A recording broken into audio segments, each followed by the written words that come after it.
Well, hey everybody. It has now been an entire week since I got a brand new full knee replacement on my right knee, and I want to kind of update you on exactly what is going on, how the recovery is going, what you can expect. This is really for those of you that are about to go through this or have a friend that's going to go through this.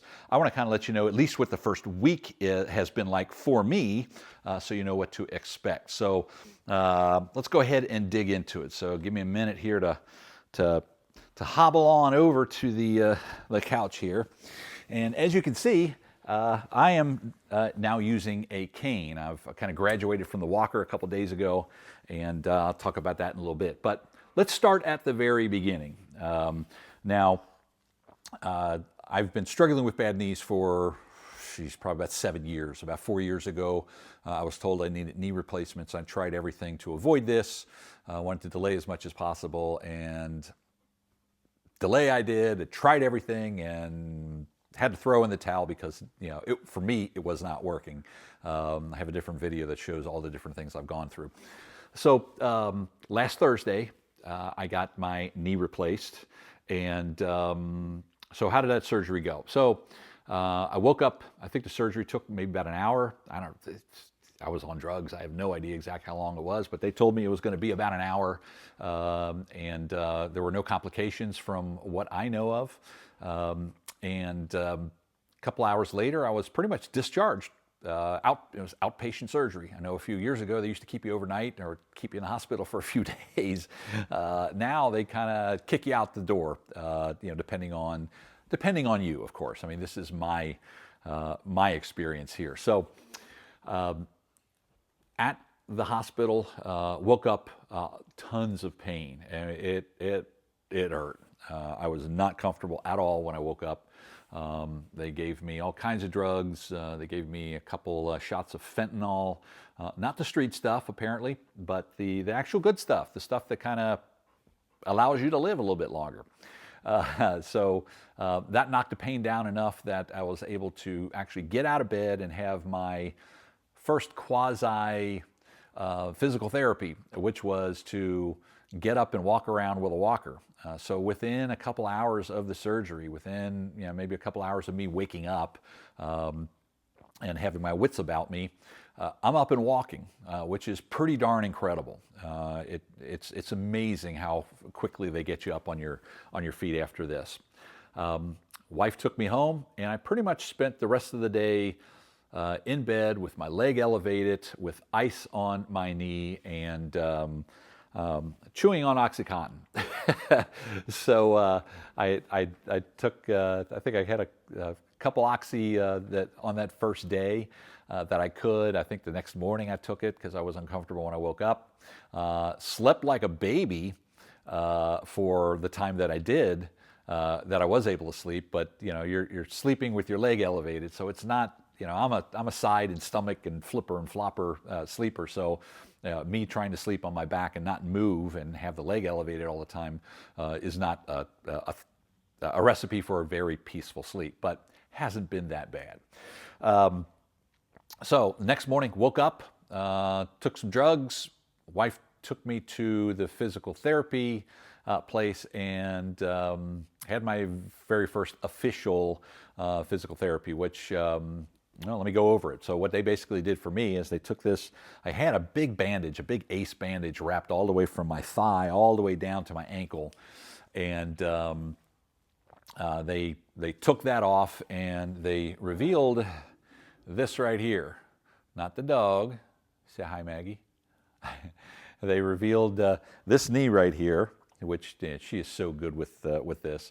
Kind of looks like duct tape on there, and this thing, the wrap around it is a waterproof tape so that you can hop in a shower. They just don't want direct water on the shower. And I've actually been pretty good about not getting it wet. I sit down in a shower and I have a hand wand, and so it's not really been that bad.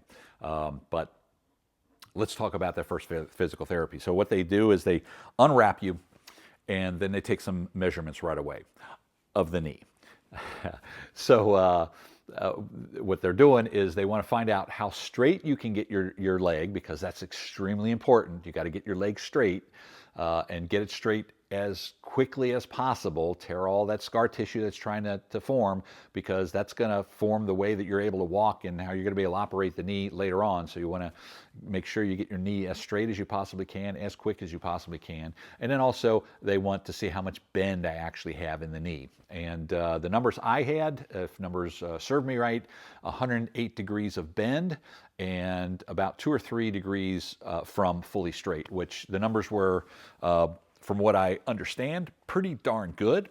And that was because I had read or maybe saw it on a YouTube video where that's one of the most important things you need to do, is start working on that right away. And that's exactly what I did. Physical therapy that first day was nothing more than taking a strap and pulling your heel up to you as much as you possibly can, and then letting it slide back down, and then pressing that knee down to straighten it as much as you possibly can.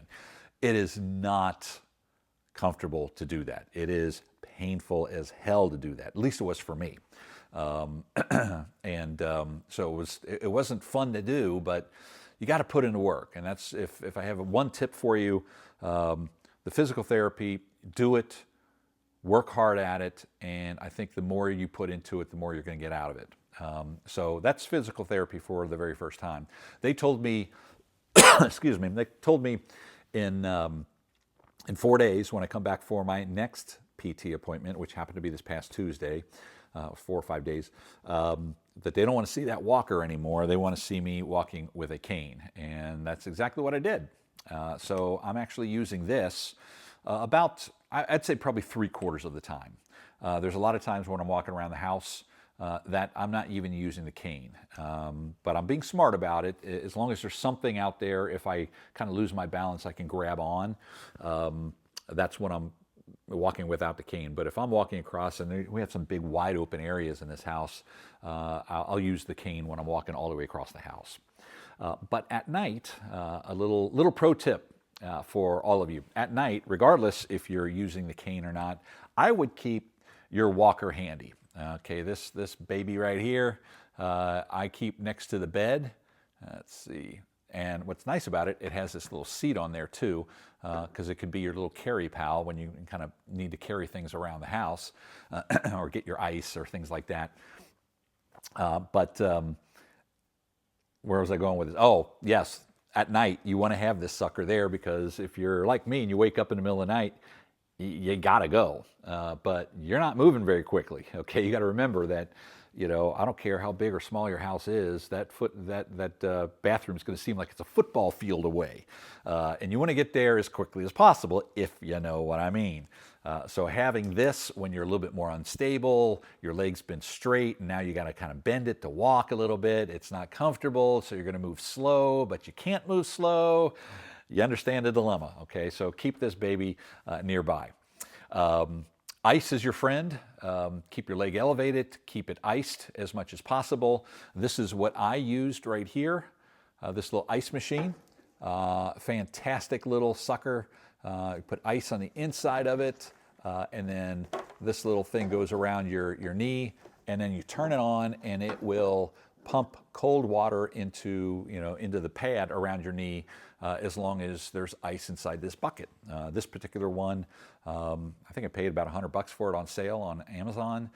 It's got a timer on there, which is great because you don't want to keep the thing on all the time. And this has got a timer on there that'll cut off after 15 minutes or 30 minutes. I set it for 15 minutes because my doctor said 10 minutes on, 10 minutes off throughout the day. So I figured 15.